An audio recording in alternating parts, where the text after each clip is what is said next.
이 땅을 살아가는 모든 사람들이 예외 없이 참 때때로 그 외로움을 느끼고 고독감을 느끼는 이런 일들을 경험하는데요. 인간이 경험하는 이 외로움의 문제, 고독의 문제는 이 두 가지 이 종류라고 생각을 합니다. 하나는 그 고립감, 진짜 혼자 있을 때.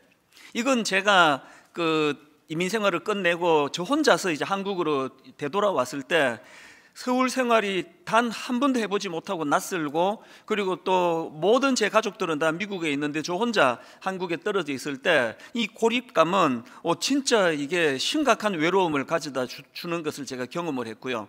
그런가 하면은 또 한 종류의 그 고립감은, 고독은 어떤 건가 하면은, 이제 저는 뭐 아는 사람이 얼마나 많습니까? 길 가다가도 마주치고 식당에서도 마주치고, 뭐 성도님들은 말할 수 없이 반가운 분들이 많은데도 여전히 제가 가끔씩 느끼는 외로움, 고독감이 언젠가 하면은 제가 하는 일들에 대해서 이해받지 못할 때, 그 한 집에 한 이불을 듣고 사는 가족이고 또 부부를 할지라도 자기가 하는 일에 대하여 공감받지 못하고 이해받지 못하면 인간은 누구나 다 고립감, 또 그 고독을 느끼는 거거든요.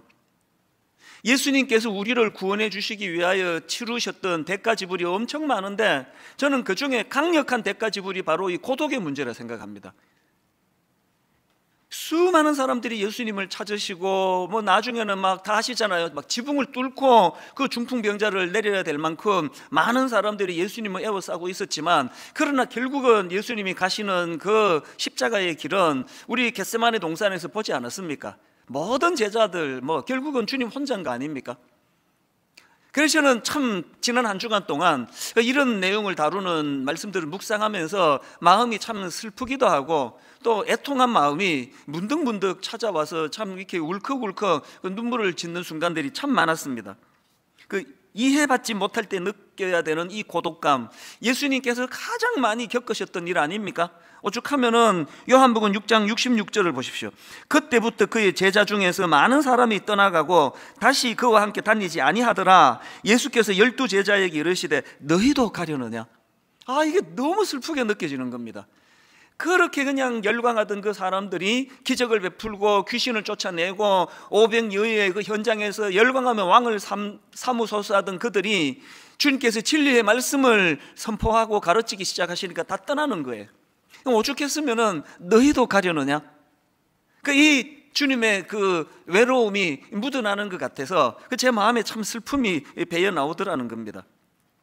저는 오늘 본문의 말씀도 이런 맥락, 이런 차원으로 저는 참 많은 생각을 하고 또 본문을 묵상하면서 그 마음에 그 참 슬픔이 있었습니다. 오늘 본문에 보면은 예수님께서 지금 두 종류의 공격을 당하고 계시는데요. 먼저 그 서기관들의 그 악한 공격을 한번 보십시오. 본문 마가복음 3장 22절을 먼저 보시겠습니다.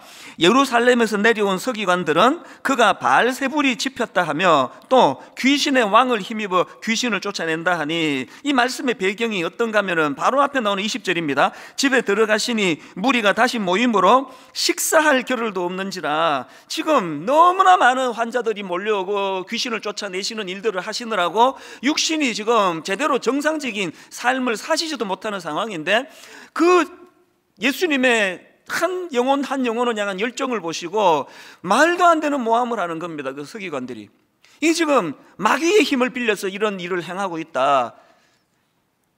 사람이요, 일이 많아가지고 힘든 게 아닙니다. 저도 요즘에 일만수도 파송 운동 이 준비를 하다 보니까 자꾸 19년 전에 분당구리에 처음 개척할 때 생각이 많이 나는데요. 그 개척하던 그 해는 이건 더 이상 하라 그러면 못하는 일이에요.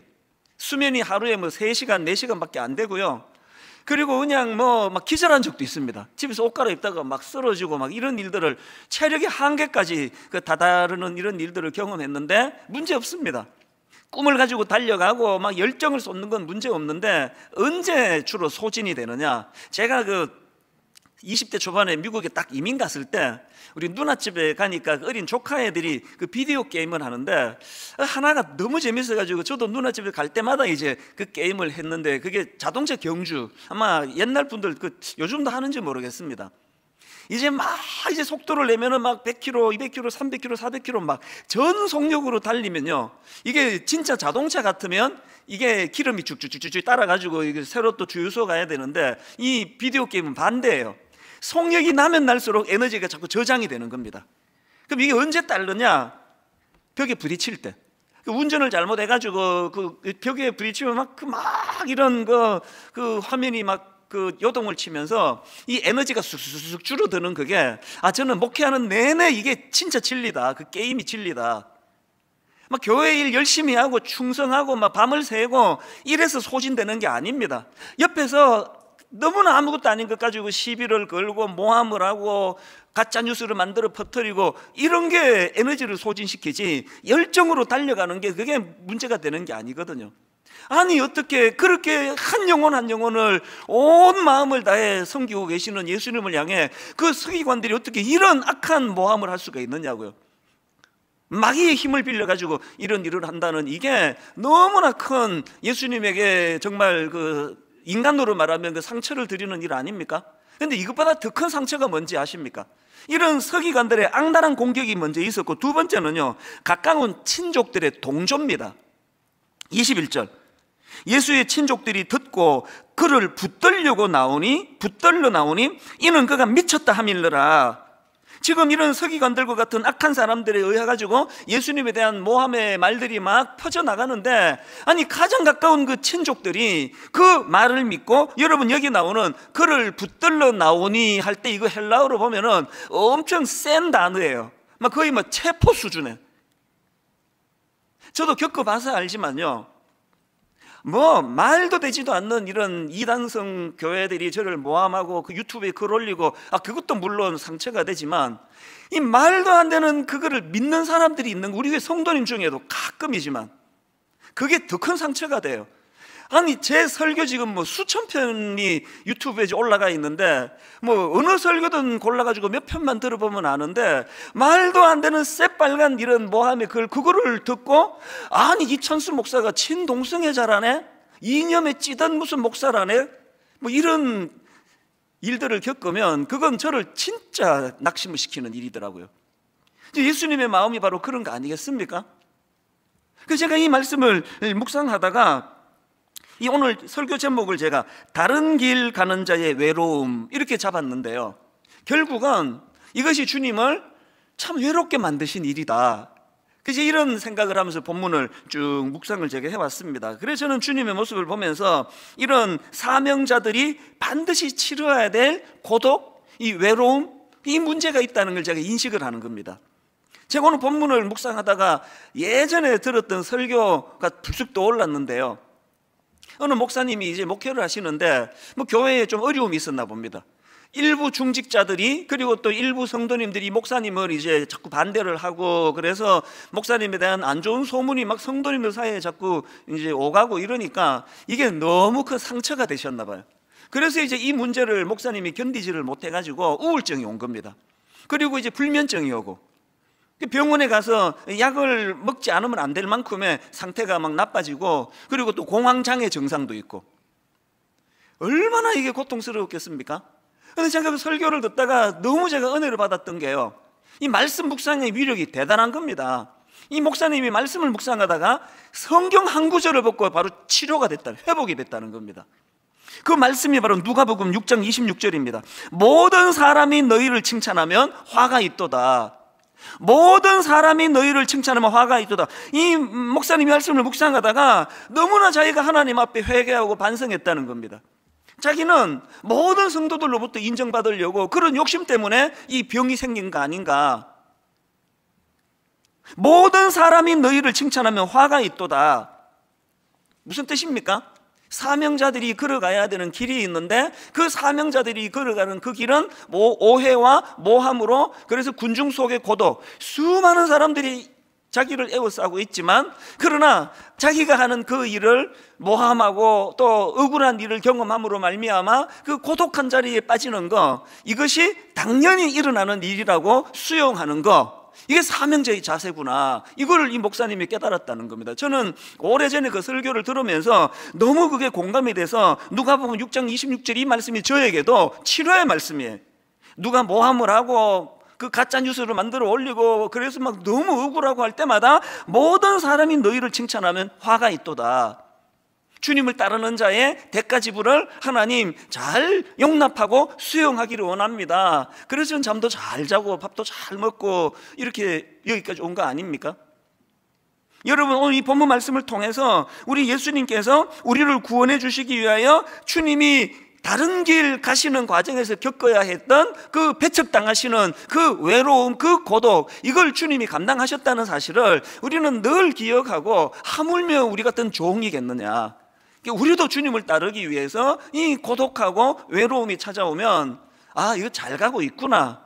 반대로 막 모든 사람들에게 제가 사랑을 받으려고, 모든 사람들에게 인정을 받으려고 제가 발부둥치면 이게 지금 나한테 문제가 있구나. 이게 굉장히 저에게 좋은 지침이 됐다는 겁니다.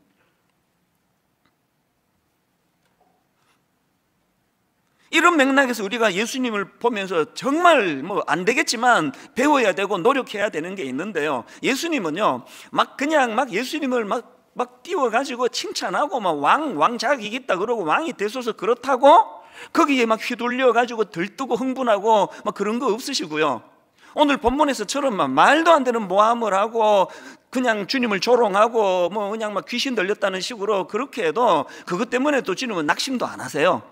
그저 차분하게 대응하는 그 오늘 본문이 저에게 너무 감동이 되는 게요, 너무너무 냉철하세요. 23절을 보세요. 본문, 예수께서 그들을 불러다가 비유로 말씀하시되 사탄이 어찌 사탄을 쫓아낼 수 있느냐. 그러면서 이제 23절에서부터 논리정연하게 침착하게 반박하는 그 모습을 보면서, 야, 이게 내가 참 안 되는 게 이게 이런 문제다.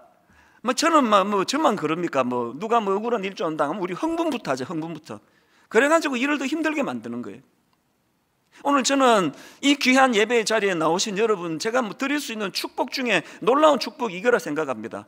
오늘 여러분, 우리는요, 그 구호가 이겁니다. 저의 구호가, 개가 짖어도 기차는 간다. 누가 과하게 칭찬을 하든지, 누가 그냥 모함을 하고 저를 그냥 말도 안 되는 인간으로 그렇게 저를 그냥 매도를 하든지, 그런 거와 마음은 아프겠지만 그런 거에 영향받지 않고, 그래서 주님의 스케줄대로 뚜벅뚜벅 제 길을 걸어가는 인생, 이게 저와 여러분의 인생이 되시기를 바랍니다.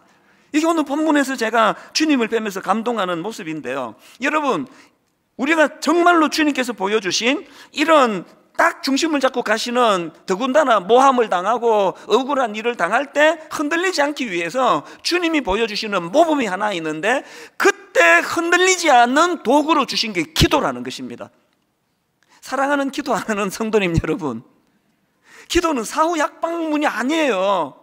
자기가 사고 쳐놓고 수습할 때 주님 도와달라고, 용서해달라고, 한 번만 봐달라고, 당연히 기도에 그런 기능도 있지만 기도의 더 큰 기능은요, 사전 약방문이에요. 마음이 흔들릴 때, 누가 모함해가지고 그냥 분노가 솟구쳐 오를 때, 그래서 실수하잖아요. 그래서 그럴 때 기도가 그것을 막아주는 능력이라는 겁니다. 오병이어의 기적이 터지고 군중들이 예수님을 왕 삼으소서, 왕 삼으소서, 왕이 되소서 그럴 때 예수님은 그걸 즐기는 게 아니라 그 과정을 한번 보세요. 마태복음 14장 23절입니다 22절부터 보십시오. 예수께서 즉시 제자들을 제쳐가사, 예수님이 지금 당황하고 계시는 거예요. 즉시 제자들을 제쳐가사 자기가 무리를 보내는 동안에 배를 타고 앞서 건너편으로 가게 하시고, 무리를 보내신 후에 기도하러 따로 산에 올라가시니라. 기도하러 따로 산에 올라가시니라. 결론, 저물매 거기 혼자 계시더니. 주님이 보여주시는 모범이 뭡니까? 예수님은 이 길을 가셔야 되는데, 십자가의 길을 가셔야 되는데, 군중들이 왕을 삼으라고 열광하고 주님을 충동할 때 예수님은 무슨 길을 택하십니까? 홀로 기도의 자리로 가시는 거예요. 이게 우리에게 보여주시는 놀라운 교훈이에요. 마음이 흔들릴 때, 유혹에 빠질 때, 매도당하는 이런 슬픈 일이 있을 때 기도가 우리 마음을 안돈하게 만드는 능력이라는 겁니다. 제가 왜 새벽을 고집하는지 여러분 다 아시지 않습니까? 그 새벽 시간에 하나님께 은혜를 받지 않으면 육신을 가진 제가 견딜 수가 없습니다. 그래서 제가 맨날 이거 왔다 갔다 해요. 좀 지나면 병원에서 경고를 합니다. 목사님, 이렇게 수면 시간이 짧으면 이거 안 됩니다. 이제 목사님 나이를 생각해야죠. 그러면 이제 좀 더 자려고요. 새벽에 한 2시에 눈이 떠졌는데, 내 인생에서 제일 괴로운 게 눈 떠졌는데 가만히 있는 거예요. 좀 더 자려고 애를 쓰다가, 아이고 불러가면 주님 부르시면 가지 뭐 그러고 새벽에 일어나고 그 새벽이 막 너무 저에게 이 중심을 잡아주는 황홀한 시간이 되고, 여러분 예수님처럼 누가 칭찬해도 우쭐하지 않고 예수님처럼 누가 이렇게 모함을 해도 너무 거기에 낙심하지 않기를 원하신다면 기도 시간 확보하세요. 그래서 주님이 그렇게 하셨듯이 이 세상 사람들, 이 악한 지금 뭐 이거는 뭐 이 전 세계가 지금 막 이거는 그냥 이 요동하고 흔들리는 건 상상을 초월하는 시대인데 하나님 거기에 놀아나지 않는 중심을 갖기 원합니다. 그래서 다른 길 가는 자들이 치러내야 될 고독, 외로움, 이것을 잘 견뎌내기를 원합니다. 그 일을 위해서 우리가 주님 주신 도구가 기도라는 것입니다. 이게 오늘 본문의 예수님의 모습에서 우리가 배우는 교훈이고요. 그런가 하면은 이제 초점을 그 예수님은 모함하는 서기관에다가 좀 맞추어서 말씀을 좀 살펴볼까 하는데요. 자, 22절을 다시 한번 보십시오. 예루살렘에서 내려온 서기관들은 그가 바알세불이 집혔다 하며 또 귀신의 왕을 힘입어 귀신을 쫓아낸다 하니, 아니 어떻게 이렇게 악의에 찬 그 모함을 할 수가 있느냐고요. 제가 이 서기관들의 모습을 보면서 이런 질문을 어떻게 그 인간의 탈을 쓰고 이런 모함을 가짜 뉴스를 퍼뜨릴 수 있나 질문을 던져놓고 답을 찾았습니다. 어떻게 이렇게 악할 수 있었냐고요. 이게요 기득권자들의 본능입니다. 제가 만들어본 이름이에요. 기득권자들의 본능. 이 기득권자들의 본능은 두 가지 양상을 띠는데 하나가 뭐냐, 강박증이에요. 자기 영역을 지켜야 된다는 강박증. 그 대표적인 사례가 구약의 사울왕 아닙니까? 그 어린 다윗이 골리앗을 무찌르고 그 놀라운 일을 했는데 사울왕의 병이 뭐예요? 강박증이에요. 이러다가 이게 내 자리가 흔들리는 거 아닌가? 그런가 하면은 이런 기득권자들의 본능에 또 한 가지 양상이 있는데요. 그게 정오심이에요. 정오심. 내 이 영역을 흔들지 모른다는 사람들에 대한 이 과도한 정오심. 정치판에서도 이런 모습을 종종 볼 수 있고요. 정치판뿐만 아닙니다. 모든 인간 세계에 기득권을 가진 사람들이 가지고 있는 본능이 이런 겁니다. 이 말씀이 제게 왜 경고의 말씀이 될까요? 이제 저도 기득권자가 됐어요. 교육 전도사 때하고 달라졌습니다. 그러면 제게 무슨 본능이 있습니까? 이거 지켜야지 이거. 그리고 또 누가 치고 올라오는 어떤 부교역자 중에 막 설교가 좋고 막 인품이 좋고 게다가 제가 없는 얼굴까지 잘생기고 그러면 위협을 느끼면 이제 견제 들어가는 거 아닙니까? 안 세우고 너 제주도 가서 개척해라, 멀리 가라. 이게 기득권자의 본능일 수 있는 위험이, 그 제주도가 뭐 나쁜 데라서가 아니라 여기서 멀다는 뜻입니다. 그냥 더 멀리 할까요? 너 하와이로 가라. 이걸 이기는 비결은 기도밖에 없습니다. 하나님, 제가 이 비열한 서기관의 이 추한 모습을 가지지 않기 위해서 하나님 다른 길을 걸어가는 자의 고독이 필요한 거예요. 그래서 새벽이 필요한 거거든요. 이 서기관들의 이 기득권자들의 본능, 그래서 이걸로 해서 이런 아주 저열한 비겁하고 아주 저열한 행동을 하게 되는데요. 저는 영국의 여류 작가입니다. 조지 엘리어트가 한 말인데요. 사람들은 알게 모르게 5가지 감옥에 갇혀 산다는 겁니다. 이 5가지 감옥 불러드릴 테니까요. 여러분은 몇 가지 감옥에 갇혀 있는지 점검해 보세요. 첫 번째 감옥이 자기 사랑의 감옥이, 자기 사랑의 감옥. 두 번째가 근심의 감옥이에요. 세 번째가 과거에 빠져 있는 회상의 감옥. 라떼는 말이야, 이게 다 이 감옥이에요. 이 감옥. 나 옛날에 말이야, 이게 다 이 감옥이에요. 회상의 감옥. 마지막 네 번째가 남의 것만 좋게 보이는 질투의 감옥, 시샘의 감옥. 마지막 5번째가 정오심의 감옥이에요. 여러분, 이 감옥이요, 자기 사랑의 감옥으로 시작해서 마무리가 정오심의 감옥이라는 게 너무 저는 와닿습니다. 오늘 우리 시대는 자기 사랑의 극치의 시대 아닙니까?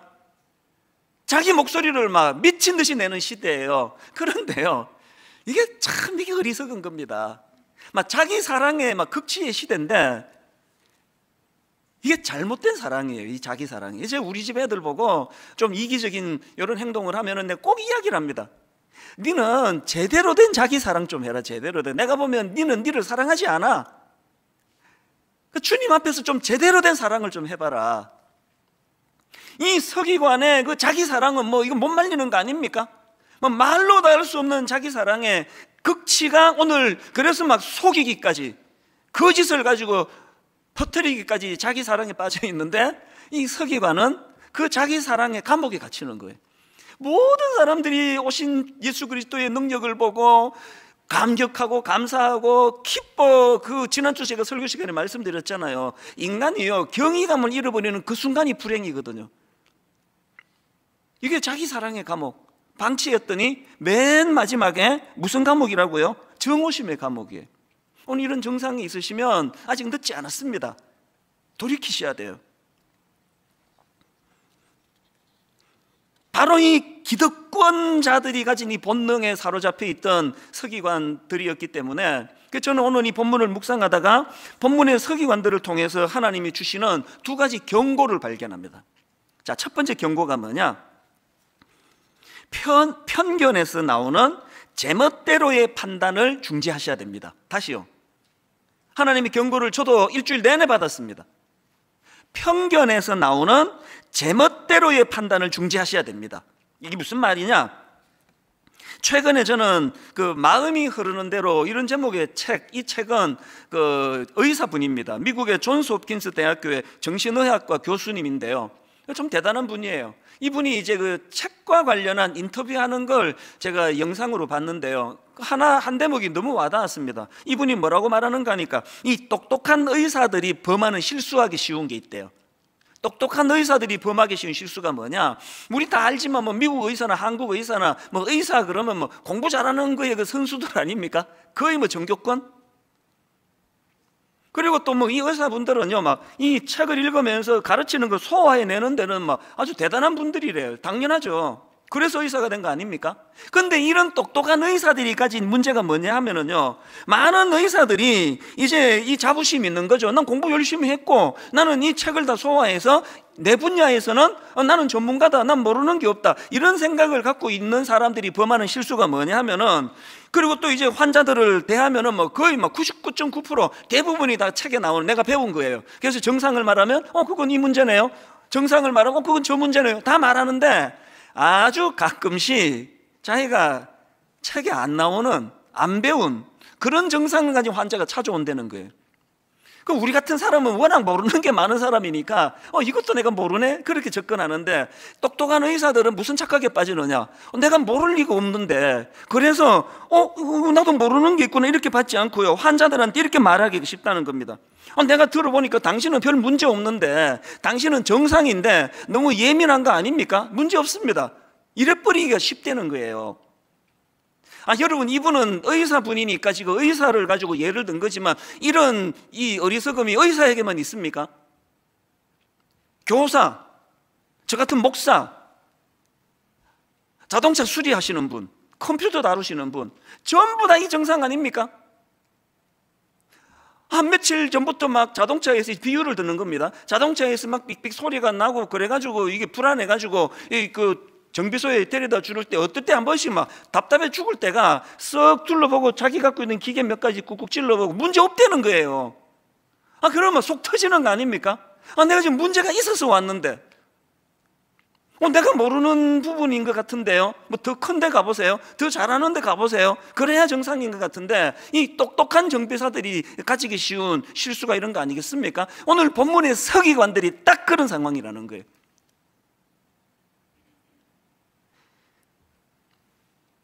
예수 그리스도가 이 땅에 오셔가지고 하시는 일들을, 전하시는 말씀을 듣고 보고 하니까 이 서기관 수준에서 단 한 번도 경험해보지 못한 것들이거든요. 그럼 어떻게 해야 됩니까? 내가 참 많이 모질하네요, 주님께 배워야지, 이렇게 가야 되는 거 아닙니까?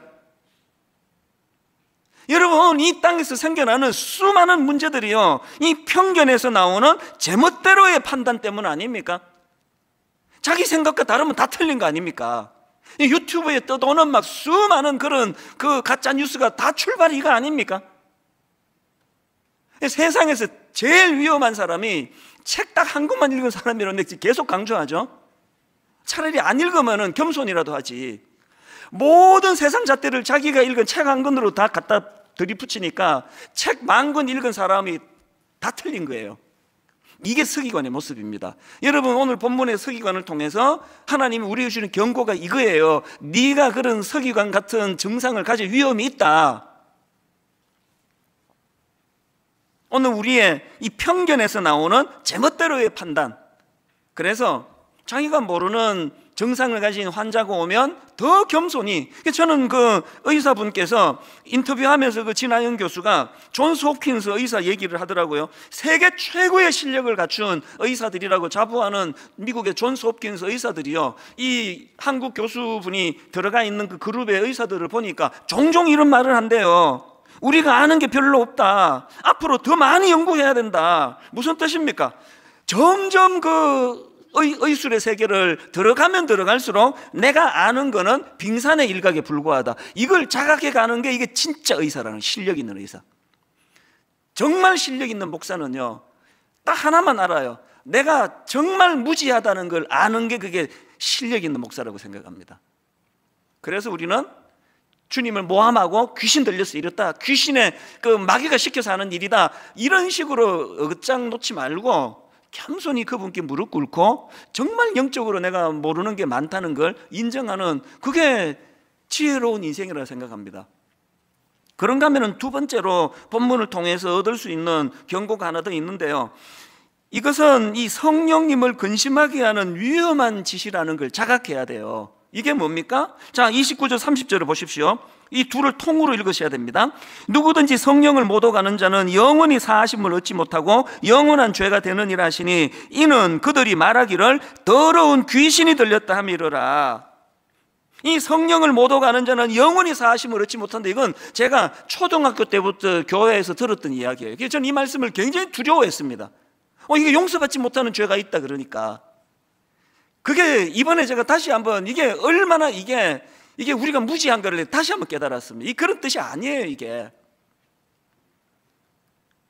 성령을 모독하는 죄는요, 즉 전체가 이 말씀, 우리는 성경 읽을 때 항상 전체적인 맥락으로 읽어야 되거든요. 이 말씀이 어디에서 나온 말씀입니까? 30절, 이는 그들이 말하기를 더러운 귀신이 들렸다 하미러라. 예수 그리스도를 모르면서 이렇게 모독하는 게 얼마나 큰 죄인지 아느냐를 경고하기 위해서 주신 말씀이에요. 그래서 그 제임스 에드워즈 교수님이 쓴 책에 보니까 이 부분을 어떻게 해석하느냐, 이 말씀은 그만큼 이런 문제가 심각하다, 이거 경계해야 된다, 주님에 대하여 함부로 모독하면 안 된다는 걸 경고하기 위해서 주신 말씀이라는 겁니다. 이 구절을 그렇게 정죄하는 데 쓰면 안 됩니다. 우리는 이 말씀 앞에서 무슨 두려움을 가져야 됩니까? 예수 그리스도를 알지도 못하면서 제멋대로 주님을 폄하하는 일은 이게 용서받기 어려울 정도로 무서운 죄라는 걸 항상 두려워해야 돼요. 오늘 여러분, 저와 여러분 중에서 여러분보다는 제가 더 위험해요. 알지도 못하면서 주님의 몸된 교회를 함부로 판단하고 정죄하고 비판하는 일이, 이게 어마어마하게 무서운 죄라는 걸 우리는 오늘 마음에 새겨 넣으셔야 돼요. 여러분, 담임 목사, 저는요 막 욕해도 괜찮아요. 그 용서받을 수 없는 죄 아닙니다. 막 욕하세요. 그냥 우리 목사는 하여튼 참 인물이 없으면 이런 거 뭐 마음대로 하세요. 괜찮아요. 상처도 안 받습니다. 미국에 우리 누나들이 상처를 좀 받아요. 근데 왜 자꾸 너는 외모하고 비하하느냐고 막 여러분 막 하세요. 막 우리 찬수 목사는 그 성격이 좀 더러워, 그거 그 성질 그 진짜 그 급해요. 마음대로 욕하세요. 괜찮아요. 그러나 여러분, 주님의 몸된 교회에 대해서는 조심하셔야 됩니다. 진짜 조심하셔야 됩니다. 그래서 저는 이런 차원에서 이 본문 말씀들을 묵상하면서 제 스스로 두 가지 질문을 계속 던졌는데요, 혹시 저는 이 서기관과 같은 잘못된 태도가 없는가? 그래서 결과적으로 주님을 방해하고 주님의 몸된 교회를 방해하는 이런 악한 짓을 저는 범하고 있지 않은가? 이거를 담임 목사님이니까 더 두렵더라고요. 이 질문을 우리 모두가 다 해야 됩니다. 그런가 하면은 두 번째로 또 질문 하나가 더 있습니다. 이런 소극적인 방어만이 아니고, 나는 정말 소명자로서 받아야 될 오해와 그로 인한 외로움을 나는 이것을 수용하고 있는가? 다른 길을 걷는 자들이 반드시 치루내야 되는 그 고독과 외로움을 나는 이거 피하지 않고 있는가? 이 질문을 계속 던지셔야 돼요. 여러분, 예수 잘 믿으면요, 그 낮은 단계의 고독과 외로움은 해결이 되는데 경험했잖아요. 주님을 인격적으로 만나고 나서 그 낮은 단계의 고독, 그래서 지금은요, 저는 한 달 내내 화장실 갈 때 말고 제 사무실에 앉아 묵상하고 성도님들 위해서 기도하는 일을 하라 그래도 저는 그 할 수 있는 훈련이 되어 있습니다. 홀로 있는 것을 못 견뎌했던 전데 예수님을 영접하고 그 고독의 문제가 해결이 됐어. 이제 외롭지 않아, 인간적으로는. 그런데 여러분, 그런 주님을 영접했더니 낮은 단계에서의 외로움과 고독, 조금 전에 해결됐다는 것도 과장했습니다. 완전히 해결된 건 아니고요, 가끔씩만 외롭습니다. 그런데 여러분, 이 낮은 단계의 외로움과 고독이 해결된 대신에 저에게 무거운 차원에서의 고독을 하나님이 주셨어요. 새벽마다 저는 고독을 느껴요. 다른 길 걷는 자들이 겪어야 되는 고독감. 그래서 제가 고독을 피하면 우리 성도들이 엄청 고독이 양산될 거라고 생각해요. 제가 새벽마다 고독하면 성도님들의 고독이 해결될 줄로 저는 믿습니다. 주님을 대언하는 종으로서 말씀을 전하기 때문이에요. 낮은 단계의 고독에 머물러 계시지 말고 더 높은 단계, 사명자가 가진 그 고독의 자리로 나오시기를 바랍니다. 주님이 수고하고 무거운 짐진 자들아 다 내게로 오라, 내가 너희를 쉬게 하겠다, 그 무거운 짐을 내가 다 해결해 주겠다, 그러시고 바로 나오시는 말씀이 주님이 지고 계시는 그 사명의 짐, 이 짐을 나랑 같이 지자. 여러분은 어느 종류의 고독에 지금 빠져 계십니까? 그래서 저는 이런 질문을 계속 드렸습니다. 이 다른 길 가는 자들이 반드시 치러야 되는 그런 외로움과 고독의 문제가 있다면 누가 이것을 외면하지 않고 피하지 않고 묵묵히 걸어갈 수 있는가? 이런 질문을 하다가 제가 지난주에 그 문화심리학 책입니다. 가끔은 격하게 외로워야 한다. 전문가인 그 김정훈 교수님이라는 분이 쓴 책인데요. 그 책에서 제가 정말 이게 막 유치해가지고 이야기를 해야 되나 말아야 되나 하다가 하기로 결정을 했는데 너무너무 유치해요, 처음에는. 그 책에 보니까 이 왁스라는 가수의 화장을 고치고 이런 노래 가사를 가지고 설명을 했던데요. 저는 평생에 내가 이 왁스라는 가수의 화장을 고치고라는 노래를 생전 처음 들어봐요. 유튜브 들어가서 이 노래를 들어보니까 이게 뻔한 남녀 사랑의 또 가사더라고요. 이 가사 시작이 이렇더라고요. 우연히 날 찾아와 사랑만 남기고 간 너, 하루가 지나 몇 해가 흘러도 아무 소식도 없는데, 이 딱 보니까 이게 사랑하는 남자가 변심하고 자기를 떠나간 걸 참 슬퍼하면서 이제 이 통속적인 그런 그 노래말이더라고요. 근데 그 교수님이 참 대단해요. 이 가사에서 뭘 이렇게 탁 잡아가지고 그 문화의 코드로 끌고 가는가 하면은요, 원망 섞인 그 가사가 이래요. 이게 남자가 자기를 버리고 떠났기 때문에 살다가 널 만나면 모질게 따지고 싶어. 힘든 세상에 나 홀로 남겨두고 왜 연락 한 번 없었냐고. 여기까지는 너무너무 당연한 통속 연애 그런 노래말인데 바로 그 다음에 이런 말이 나와요. 아무것도 난 해준 게 없어. 받기만 했을 뿐. 그래서 미안해. 나 같은 여자를 왜 사랑했는지, 왜 떠나야 했는지, 자기를 버린 그 남자에게 왜 연락 한 번 없었느냐고 원망하던 이 여인이 오히려 내가 미안하다. 나는 해준 것도 없고 그저 받기만 했다. 이걸 갖고 풀어나가는데요, 제가 그 가사를 읽다가 또 노래를 듣다가 이렇게 막 울컥해졌습니다. 가사 중에 나 같은 여자를 왜 사랑했는지, 왜 떠나야 했는지, 근데 막 제 아내에 대한 감사가 확 밀려오는 거예요. 제 아내는 저를 사랑했을 뿐만 아니라 떠나지도 않잖아요. 그럼 너무너무 내 고맙게 생각을 해서 마음이 뭉클하다가 싹 지나가는 오늘 본문의 말씀이 그거예요.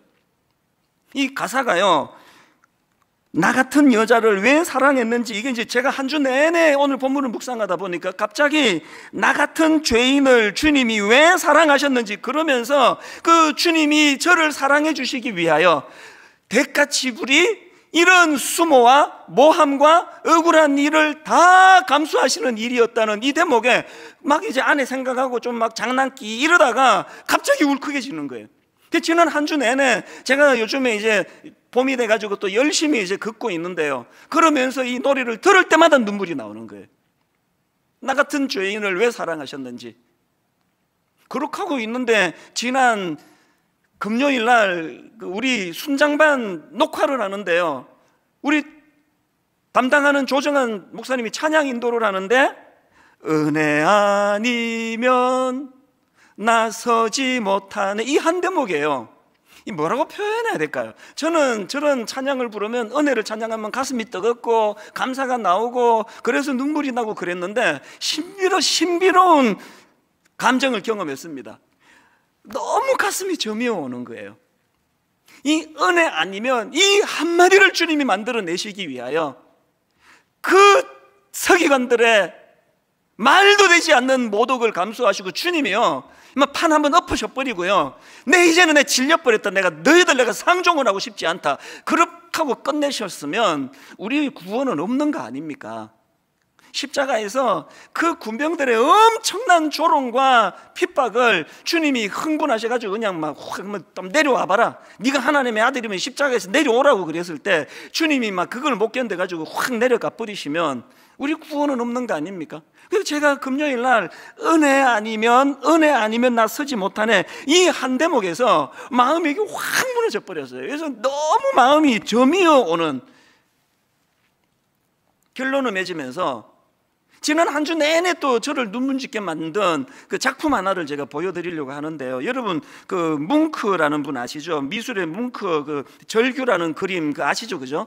막 이렇게 괴로워하는 그 절규, 그래서 그 현대인의 고독과 우울, 공포심, 이걸 잘 묘사한 그림이라고 하는데, 이 뭉크가 절규라는 작품도 있고 골고다라는 작품도 있습니다. 화면으로 한번 보시겠습니까? 저는 저 작품을 프린트해가지고 이 파일에 끼워가지고 다니면서 저거를 볼 때마다 눈물을 지었습니다. 저기서 제가 작품 설명을 들으면서 울컥했던 게, 지금 주님이 십자가에 매달려 계시는데 사람들의 시선이 제각각 다 달라요. 주님을 집중하지 않습니다. 표정이 또 다 달라요. 그 전문 해설가가 이런 설명을 붙여놨더라고요. 사람들 제각각의 태도와 표정에서 십자가에 달리신 예수님에 대한 무관심과 고독을 읽을 수 있다. 사람들 제각각의 태도와 표정에서 십자가에 달리신 예수님에 대한 무관심과 고독을 읽을 수 있다. 그 다음 들어보세요. 종교 생활의 겉모습은 있으나 십자가의 은혜는 경험하지 못한 현대 신앙인들의 고독처럼. 저거 제가 파일을 놓고 갖고 다니면서 볼 때마다 너무 마음이 죄송한 거예요. 오늘 주님을 고독하게 만들고 주님을 외롭게 만드는 그 모든 원인을 제공하는 모든 신앙생활 다 한다고 떠들고 다니지만 십자가에 관심을 두지 않는 그리고 여러분, 이게 주님을 고독한 자리로 몰고 갈 수 있다는 것, 그것이 오늘 저와 여러분을 고독하게 만들 수 있다는 것. 그래서 은혜 아니면 이 찬양을 부르는데 마음이 막 점에 오는 걸 경험한 거거든요.